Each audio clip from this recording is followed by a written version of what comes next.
ভালোবাসা জোরে। জীবনযুদ্ধ, মৃত্যুকে হার মানাতে লড়ছেন ইপ্সিতা, পাশে অটল সূর্যদীপ্ত। একেই হয়তো সত্যিকারের লড়াই বলা যায়। এক শরীরে একের পর এক অস্ত্রোপচার, ৮ বছরে ৮ বার অপারেশন, আর সামনে অপেক্ষা করছে নভেম্বরের কঠিন চিকিৎসা। তবুও হার মানতে নারাজ ৩১ বছরের গৃহবধূ ইপ্সিতা কুণ্ডু দাস। যন্ত্রণা তাকে থামাতে পারেনি, বরং আরও শক্ত করে তুলেছে তার বেঁচে থাকার ইচ্ছাকে। ২০১৭ সালে সামাজিক মতে বিবাহ বন্ধনে আবদ্ধ হন কোচবিহার জেলার মেখলিগঞ্জের বাসিন্দা ও পেশায় প্যারা টিচার সূর্যদীপ্ত দাস এবং হলদিবাড়ির মেয়ে ইপ্সিতা কুণ্ডু দাস। বিয়ের কিছুদিনের মধ্যেই অসুস্থ হয়ে পড়েন ইপ্সিতা। বাবা মা কেউই বেঁচে নেই, ফলে একে অপরেই হয়ে ওঠেন তাদের একমাত্র আশ্রয়। ২০১৮ সাল থেকে শুরু হয় ইপ্সিতার কঠিন চিকিৎসা যাত্রা। ইতিমধ্যে তার শরীরে ৮ বার অস্ত্রোপচার হয়েছে। এর মধ্যে রয়েছে স্পাইনাল টিউমারের অপারেশন, নার্ভি প্লেট বসানো এবং ইউরোস্টোমি, এই ৩টি বড় অস্ত্রোপচার। পাশাপাশি কিডনিতে পাথর, হাতে ফিস্চুলা, পারমাক্যাথ, গলায় ২বার চ্যানেল বসানো সহ আরও ৫টি ছোট অপারেশন সম্পন্ন হয়েছে। বর্তমানে তার ২টি কিডনি অকেজো। নিয়মিত ডায়ালিসিসেই এখন বেঁচে থাকার একমাত্র ভরসা। শিলিগুড়ি শিব মন্দির এলাকায় ভাড়া বাড়িতে থেকে একটি বেসরকারি নার্সিংহোমে চলছে চিকিৎসা। কিন্তু নতুন করে দেখা দিয়েছে গুরুতর সমস্যা। ডায়ালিসিসের জন্য বুকে যে পথ তৈরি করা হয়েছে তার পাশের রক্তনালীগুলো সরু হয়ে ব্লক হয়ে যাচ্ছে। ফলে শরীরে রক্ত জমে যাচ্ছে, বাড়ছে শ্বাসকষ্ট ও হৃদস্পন্দনের গতি। চিকিৎসকদের মতে দ্রুত পারকুটানিয়াস ট্রান্সলুমিনাল অ্যাঞ্জিওপ্লাস্টি করা জরুরি, যাতে ডায়ালিসিস স্বাভাবিকভাবে চালানো যায়। এই অস্ত্রোপচারের জন্য প্রয়োজন প্রায় ১.৫ লক্ষ টাকা। আগের মতো এবারেও চেন্নাইতে হবে চিকিৎসা, কিন্তু অর্থের অভাব এখন সবচেয়ে বড় বাধা হয়ে দাঁড়িয়েছে। ইতিমধ্যে চিকিৎসার পেছনে খরচ হয়েছে প্রায় ১৫ লক্ষ টাকা। সূর্যদীপ্ত দাস তার মেখলিগঞ্জে ২টি জমি বিক্রি করে দিয়েছেন। ইপ্সিতাও নিজের সমস্ত সোনার গয়না ত্যাগ করেছেন। সমাজের বহু মানুষ সাহায্যের হাত বাড়িয়েছেন, তবে এখনও প্রয়োজনীয় অর্থের জোগাড় হয়নি। চেন্নাই চিকিৎসকেরা অনেক আগে কিডনি প্রতিস্থাপনের পরামর্শ দিয়েছিলেন, কিন্তু আর্থিক সংকটের কারণে তাও সম্ভব হয়নি। বর্তমানে তার শরীরে বিশেষ চ্যানেলের মাধ্যমে প্রস্রাবের ব্যবস্থা করা হয়েছে এবং পাইপের সাহায্যে তা করতে হচ্ছে। এত কষ্টের মধ্যেও ইপ্সিতা কেন বেঁচে আছেন? তার উত্তরে ফুটে ওঠে ভালোবাসার গভীরতা। আমি যদি মরে যাই, আমার স্বামীকে কে দেখবে? ওর তো আপনজন বলে কেউ নেই, আমি ওকে ভালোবাসি। আর সূর্যদীপ্ত দাস, কেন তিনি সব হারিয়েও স্ত্রীর পাশে অটল? তার উত্তরটাও ততটাই সহজ, ততটাই গভীর। ভালোবাসার জন্যই। আমার স্ত্রীর কেউ নেই, আমি ওকে ছেড়ে দিলে ওকে কে দেখবে? আমি বিশ্বাস করি সবার আশীর্বাদে আমার স্ত্রী আবার সুস্থ হবে, আমরা আবার সুখের সংসার করব। আজকের দ্রুত বদলে যাওয়ার সময়ে যেখানে সম্পর্ক অনেক সময় ভঙ্গুর হয়ে পড়ে, সেখানে এই দম্পতির ভালোবাসা, ধৈর্য ও সংগ্রাম এক বিরল দৃষ্টান্ত। এই লড়াই শুধু এক পরিবারের নয়, এটি মানবিকতারও পরীক্ষা। একটু সহানুভূতি, একটু সাহায্য হয়তো ফিরিয়ে দিতে পারে একটি জীবনের হাসি। সহযোগিতার জন্য গুগল পে নম্বর 6296429116। ভালোবাসা, আশাবাদ আর মানুষের পাশে দাঁড়ানোর ইচ্ছাই পারে এই লড়াইকে জয়ের গল্পে পরিণত করতে। নমস্কার। নমস্কার, আমি ইপ্সিতা কুণ্ডু দাস। আমার বয়স ৩১। আমি বিগত ২০১৮ সাল থেকে বিভিন্ন শারীরিক অসুবিধার সম্মুখীন হয়েছি। অনেক কিছু হয়ে গেছে আমার জীবনের মধ্যে, কিন্তু তবুও আমি লড়াই করে বেঁচে থাকার চেষ্টা করছি। আমার মনের জোর দিয়ে আর কিছু মানবিক মানুষের জন্য এবং আমার হাজবেন্ডের জন্য আমি এখনও লড়াই চালিয়ে যাচ্ছি, যাতে আমি লড়াইটা চালিয়ে যেতে পারি। সেই কারণেই আজকে আপনাদের কাছে আবেদন নিয়ে এসেছি। আমার ২০১৮ সাল থেকে এখনও অবধি শরীরে আমার ৮টি বড় অপারেশন হয়েছে। 3টি বড় অপারেশন মানে জীবনদায়ী অপারেশন হয়েছিল। মেরুদণ্ডের 2টি বড় অপারেশন আর একটি ইউরিনের জটিল অপারেশন হয়। এছাড়াও আরও 5টি ছোট ছোট অপারেশন হয়েছে আমার শরীরের মধ্যে, যেই কারণে আমার শরীর অনেক সময় ক্লান্ত হয়। তবুও আমি মনের জোর নিয়ে চলার চেষ্টা করি, না আমাকে বেঁচে থাকতে হবে, আমাকে সংসার করতে হবে। যেহেতু আমার মা বাবা কেউ বেঁচে নেই, একমাত্র স্বামী আছে, তো আমি যদি বেঁচে না থাকি তাহলে আমার স্বামীকে কে দেখবে? আর আমার স্বামীও আমার জন্য প্রচুর চেষ্টা করে যাচ্ছে। এই কারণে আমি আমার স্বামীর জন্য বেঁচে থাকতে চাই। আর যেই মানবিক মানুষগুলো আমাদের পাশে দাঁড়িয়েছেন তাদেরকেও অনেক ধন্যবাদ। কিন্তু বর্তমানে আমার একটি সমস্যা হয়েছে। আমার এখানে একটি চ্যানেল করা আছে, এই চ্যানেলের মধ্য দিয়েই আমার ডায়ালিসিসটা হয়। এখানে আমার ফিস্টুলা ছিল, কিন্তু ফিস্টুলাটা খারাপ হয়ে যায়। তো খারাপ হয়ে যাওয়ার পরে গলায় দুইবার চ্যানেল করা হয়, সেখানেও খুব কষ্ট ছিল। 2 মাস কষ্ট করে ডায়ালিসিস করেছি, তারপর বাধ্য হয়ে পারমাকেট করা হয় বুকে চ্যানেল।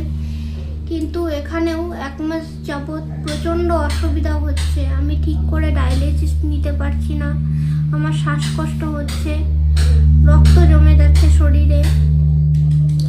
তো ওই পারমাকেটের 2 ভেনের মধ্যে আমার বর্তমানে রক্ত জমে আছে, যেই কারণে ডায়ালিসিসটা ঠিকঠাকভাবে হচ্ছে না। তো ডাক্তারবাবুরা বিভিন্ন টেস্ট করেছে এবং সিটি স্ক্যান করে বলেছে যে ওই ভেনটা সরু হয়ে গেছে, যার কারণে রক্ত চলাচল ঠিক করে হচ্ছে না আর রক্ত জমে আছে। তো আমার 1 মাসের মানে যত তাড়াতাড়ি সম্ভব আমাকে অপারেশনটা করতে হবে। ভেনের অ্যানজিওপ্লাস্টি, এটা হার্টের অ্যানজিওপ্লাস্টি না, ভেনের অ্যানজিওপ্লাস্টি করতে হবে। তো সেই কারণে আমার 1.5 লক্ষ টাকা দরকার। আর এর আগে এতগুলো অপারেশন করে আমাদের 15 লক্ষ টাকার উপরে শেষ হয়ে গেছে, যার জন্য আমাদের আমার নিজের বাড়ি থেকে কিছু টাকা পেয়েছিলাম বাড়ি বিক্রি করে। তাছাড়াও আমার স্বামী 2 বার জমি বিক্রি করেছে, আমার নিজের যাবতীয় সোনার গয়না, এমনকি বাড়ির আসবাবপত্র সেগুলোও বিক্রি করতে হয়েছে, যাতে আমি একটু ভালো করে ট্রিটমেন্টটা করতে পারি। এছাড়াও প্রচুর মানুষ আমাকে সহযোগিতা করেছে। এটাই বলবো যে এখনো মানবিক মানুষ আছে যে অসহায় মানুষের পাশে দাঁড়ায়। এখনো অনেক মানুষ বেঁচে আছে যাদের জন্য আমি এই লড়াইটা করতে পারছি। তো সবাইকে বলবো, একটাই অনুরোধ করব যে একটু কিছু হলেই আপনারা অনেক সময় অনেক ভুল পদক্ষেপ নেন, সেগুলো করবেন না। আমাদের মতো এরকম আরও অনেক প্রচুর মানুষ আছে যারা অনেক কষ্টে দিন কাটায়। এরকম দেখবেন যে আমরা কষ্টে আছি, এর থেকেও দেখবেন যে এরকম 2 বেলা হয়তো কেউ ভাত খেতে পারে না, তাও আমরা তো 2 বেলা এত কষ্টের মধ্যেও 2 বেলা 2টো ডাল ভাত তো খেতে পারছি, চিকিৎসাটা করতে পারছি, কিন্তু অনেকে সেই চিকিৎসাটাও পায় না। তার জন্য ঈশ্বরের কাছে অনেক কৃতজ্ঞ। আর একটাই বার্তা দেব যে জীবনটা যখন ভগবান দিয়েছে, তো জীবনটা শেষ করার অধিকার আমাদের নেই। তা যতক্ষণ শ্বাস আছে ততক্ষণ লড়াই করে যেতেই হবে। আর আমি আমার স্বামীকে খুব ভালোবাসি, আমার স্বামীও আমাকে খুব ভালোবাসে। আমাদের সম্বন্ধ করে বিয়ে হয়েছিল ঠিকই, কিন্তু আমাদের মা বাবা কেউ নেই, তাই আমিও একটু বাঁচতে চাই। এটুকুই শুধু বলবো যে আমার অপারেশন করাটা খুবই জরুরি। মাত্র 1.5 লক্ষ টাকার জন্য আমার অপারেশনটা আটকে আছে। এই অপারেশনটা করলে অন্তত ডায়ালিসিসটা করে আমি বেঁচে থাকতে পারবো। ডায়ালিসিস করেও অনেকে বেঁচে থাকে। আপনারা যদি একটু সাহায্য করেন তাহলে খুব উপকার হয়, কারণ আমাদের নিজেদের কোনো কিছুই নেই, আপনাদের সাহায্যই একমাত্র ভরসা। আপনাদের কাছে হাত ভিক্ষা চাইছি। আর আমি ছোটোর থেকে অনেক কষ্ট করে লড়াই করছি, আপনারা যদি একটু সাহায্য করেন তাহলে আমি অপারেশনটা করে একটু ডায়ালিসিসটা করে অন্তত বেঁচে থাকতে পারবো। এইটুকু অনুরোধ করছি আপনাদের কাছে। ধন্যবাদ। কিভাবে সাহায্য করবে? আমাদের গুগল পে নাম্বার আছে, গুগল পে নাম্বার আমার হাজবেন্ডের নামেই আছে। গুগল পে নাম্বার হচ্ছে 6296429116। আবার বলছি, আমাদের গুগল পে ফোনপে নাম্বার একই, 6296429116। এটা আমাদের গুগল পে ফোনপে নাম্বার। আপনারা যে যেমন পারবেন, আমাদের কোনো চাহিদা নেই। 10 টাকা, 20 টাকা, 50 টাকা, যে যার সামর্থ্য মতো যেইটুকু পারবেন সেটুকু দিয়ে সাহায্য করবেন। আপনাদের সাহায্যই আমার একমাত্র ভরসা, কারণ আমাদের নিজেদের আর কিছুই নেই। আমরা যে কিছু একটা বিক্রি করে যে অপারেশনটা করব, সেই সামর্থ্যটা আমাদের নেই। আর এখানে এই বাড়িতে আমরা ভাড়া বাড়িতে থাকি, কারণ আমি চলতে ফিরতে পারি না।